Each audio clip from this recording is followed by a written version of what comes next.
네, 안녕하세요. 스타트업 전문 로펌 법무법인별의 강혜미 변호사입니다. 오늘은 AI 활용과 관련된 법적 이슈에 대해서 알아보겠습니다. 요즘 카카오톡 프로필에 유독 많이 보이는 이미지가 있죠. 바로 챗GPT로 생성한 지브리 스타일의 이미지인데요. 이 이미지 사용은 저작권 침해일까요? AI 챗봇 서비스인 이루다를 개발한 스캐터랩은 고객의 카카오톡으로 수집한 대화 내용을 AI 이루다 개발과 운영에 이용해서 과징금 과태료가 부과된 사례도 있었습니다.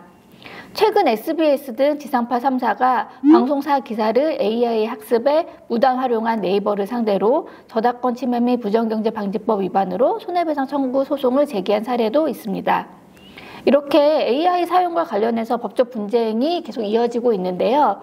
오늘은 AI를 사용하면서 회사가 특별히 주의하여야 할 법적 이슈에 대해서 살펴보겠습니다. 첫 번째는 개인정보 데이터 보호에 관련된 이슈입니다. 이루다 사례와 같이 고객 정보를 AI 모델에 넣어서 분석하거나 학습에 사용하는 경우에는 개인정보법 위반이 문제될 수 있습니다. 개인정보를 이용하거나 제3자에게 제공하려면 개인정보 주체의 사전 동의가 필요합니다. 물론 여러분께서는 고객의 동의를 받아서 개인정보를 수집하셨을 거예요. 근데 이렇게 동의를 받아서 개인정보를 수집했다고 하더라도 AI 학습을 위한 사용은 동의를 받지 않은 새로운 목적에 해당할 가능성이 높기 때문에 사전 동의 없이 무단으로 사용하면 위법하게 됩니다. 예를 들어서 고객 상담 내역 같은 경우는 서비스 개선 목적으로 수집됐다고 하더라도 AI 학습 목적은 별개의 목적이기 때문에 이에 대해서는 별도 동의가 필요한 것입니다.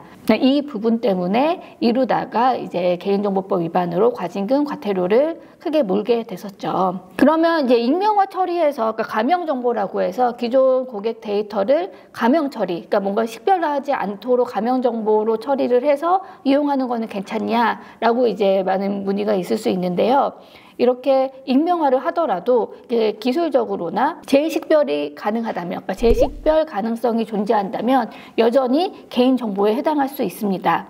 개인정보보호법상 가명정보는 일정 요건하에 제한적으로 활용이 가능하지만 완전히 익명화하지 않는 이상 여전히 법 위반 가능성이 있고요. 제대로 가명정보로 익명화 처리를 하도록 안전조치, 내부 관리 계획이 필요하겠습니다. 또한 저희가 고객 정보를 사용하는 게 아니고 저희의 내부 정보, 그러니까 회사의 내부 정보를 임직원들이 AI를 사용하면서 넣을 때 이것도 되게 문제될 수 있습니다. 저희도 AI를 사용하긴 하는데 우리 정보가 AI 학습 데이터로 제공되지 않도록 기본 설정을 하실 필요가 있습니다.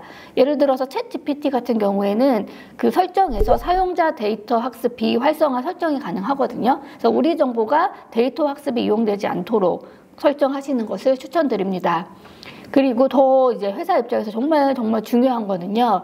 회사의 기밀 정보 같은 민감 정보가 그 챗 GPT에 입력이 되면 AI 사용할 때 입력이 되면 이게 노출이 될 수 있기 때문에 입력을 금지하실 필요가 있습니다. 민감 정보는 자체는 입력하지 않아야 되고요. 만약 업무상 그 민감 정보가 포함된 정보를 게시를 해야 된다면 민감 정보는 삭제, 비식별 처리를 하고 개인 정보는 다 삭제하고 우리의 비밀 정보일 수 있는 부분도 삭제하고 이용을 하실 필요가 있습니다. 그래서 그게 전 직원이 그렇게 해야 되기 때문에 일부 직원이 그 식별화 처리를 하지 않고 고객 정보나 우리 회사의 기밀 정보를 프롬프트에 입력을 해서 이 문제가 되는 경우에는 결국은 회사가 책임을 지기 때문에 이 부분 특별히 유의하실 필요가 있고 내부적으로 AI 사용 가이드를 좀 배포하는 것을 좀 추천드립니다. 두 번째는 저작권 이슈입니다. 가장 많이 받는 질문 중에 하나가 AI로 만든 콘텐츠의 저작권은 누구에게 있나요? 이 질문 너무 많이 하시거든요. 그러니까 AI가 만든 컨텐츠는 AI에게 저작권 인정되냐? 아닙니다. 그러진 않습니다. 우리나라 저작권법은 인간이 창작한 것을 저작물로 보기 때문에 인간이 아닌 AI가 생성한 컨텐츠는 원칙적으로 저작물로 보지는 않습니다. AI는 사실 프롬프트를 입력을 해야 결과물을 도출하잖아요. 뭔가 컨텐츠를 생성하는 게 가만히 있는 상태에서 컨텐츠를 막 생성하는 게 아니기 때문에 사람이 AI 생성에 필요한 프롬프트를 설계하는 그 과정에서 창의적으로 설계를 하거나 아니면 그 컨텐츠, 그러니까 프롬프트에 입력해서 나온 결과물을 후편집을 해서 그 과정에서 창작성이 이제 포함된다면 그 AI 프롬프트에 창작성이 있는 프롬프트를 넣은 거, 그리고 AI가 생성한 컨텐츠에 후편집해서 이제 창작성을 넣어서 새로 생성한 그 부분에 대해서는 그 사람의 저작권이 일부 인정될 수는 있습니다.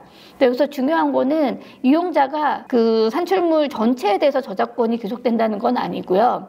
산출물이 창작성이 인정이 되는 부분에 한해서 그 사람이 창작에 기여한 부분에 한해서 저작권이 일부 인정될 수 있다는 점입니다. 이 얘기만 하면 될 것 같다는데 그 컨텐츠를 바탕으로 사실 우리도 그걸 그대로 사용하는 경우는 드물고 후편집 과정이나 뭐 보정을 해서 그걸 기반으로 새로 이미지나 뭐 컨텐츠를 만드는 경우가 많잖아요.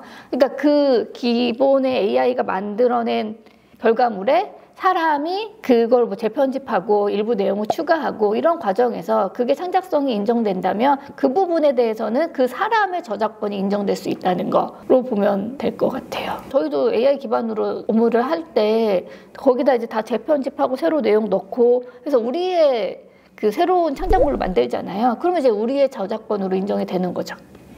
이해되나요? 그래서 AI가 생성한 그 결과물은 결국 사람이 중요한 거예요. 그 프롬프트를 넣어 결과물을 받고 그거를 이제 후보정해서 뭐 사용하는 그 사람이 최종적으로 작성 책임자이기 때문에 그 AI가 그거에 대해서 책임지거나 그러지는 않습니다. 기본적으로. 그래서 생성 결과에 대해서는 최종 작성자 책임이고 내부적으로 되게 중요한 건 그렇게 생성한 거를 그러니까 내부적으로 사용할 때도 물론 중요하긴 하겠지만 AI의 프롬프트를 넣어서 작성된 그 결과물을 대외적으로 사용할 때는 특별히 주의하실 필요가 있습니다. 왜냐면은 AI가 생성한 결과물이 누군가의 저작권을 침해할 수도 있고 법적으로 문제될 부분이 있을 수도 있거든요. 그래서 이거를 외부로 사용할 경우에는 법률 검토를 한번 받으시는 것을 추천드립니다. 그리고 가장 중요한 게 AI 콘텐츠가 생성한 게 제3자의 저작권을 침해하는지에 관한 문제입니다. 이번에 그 지브리 스타일로 바꾸는 것도 그 원작자가 누구냐? 네, 그래서 인트로에서 언급한 지브리 스타일을 우리가 베낀 게 그럼 저작권 침해가 되냐, 원작자의 저작권 침해가 되는 거냐 이게 문제될 수 있는데 저작권은 인간의 사상 또는 감정을 표현한 문학, 예술, 학술에 속하는 창작물인 저작물에 대해서 발생하고 캐릭터나 배경, 로고 등을 직접적으로 복제하는 것은 저작권 침해가 될 수 있습니다. 그러나 특정 그림체 또는 작품 스타일을 모방한 것 자체로는 저작권 침해가 성립하기는 어렵다고 봅니다. 저작권법은 아이디어가 아닌 표현을 보호 대상으로 하는데 어떤 화풍이나 스타일은 표현보다는 아이디어에 가까운 것이기 때문입니다. 그래서 인트로에서 언급한 지브리 스타일의 이미지를 예를 들면 이는 스타일이나 분위기를 모방한 것이지 지브리 작품 자체를 베낀 것은 아니라고 보입니다. 그래서 스타일만 따라 했다고 해서 저작권 침해가 되지는 않는다고 보기 때문에 저희가 그 지브리 스타일로 막 푸사 바꾸고 이렇게 하는 거는 이제 저작권 침해에는 해당하지 않는다고 판단됩니다. 다만 이제 오픈 AI가 이제 AI를 훈련하고 학습하는 그 과정에서 지브리 작품을 무단으로 활용했다면 그거는 이제 오픈 AI가 저작권 침해를 한 것으로 볼 수 있겠죠. 네, 그래서 기업 실무에서 저희가 이제 AI를 사용할 때는 다음과 같은 가이드를 따르는 것이 좋습니다. 첫 번째는 AI 결과물을 그러니까 초안으로 사용하고 직접 사람의 창작성을 더해서 직접 편집하고 그러니까 초안으로만 활용하는 거. 그래서 추천드립니다. 그리고 검증을 해야겠죠. 그 내용 자체가 부정확할 수도 있고요. 그 내용이 제3의 그 저작권을 침해하고 있을 수 있기 때문에 이거는 좀 대외적으로 사용하시기 전에 한번 점검을 받으시는 걸 추천드리고요. AI 생성물을 기반으로 뭔가 편집을 해서 사용을 하잖아요. 근데 이랬을 때 최종적으로 제3자가 그 컨텐츠에 대해서 저작권을 또 주장하거나 이런 문제가 발생할 수가 있거든요. 그러니까 그런 경우를 대비해서 우리는 그러니까 AI가 원래 만들어준 그 결과물에 우리의 창작성을 더해서 그러니까 재편집해서 우리의 창작성이 더해서 새롭게 컨텐츠를 만든 것이다.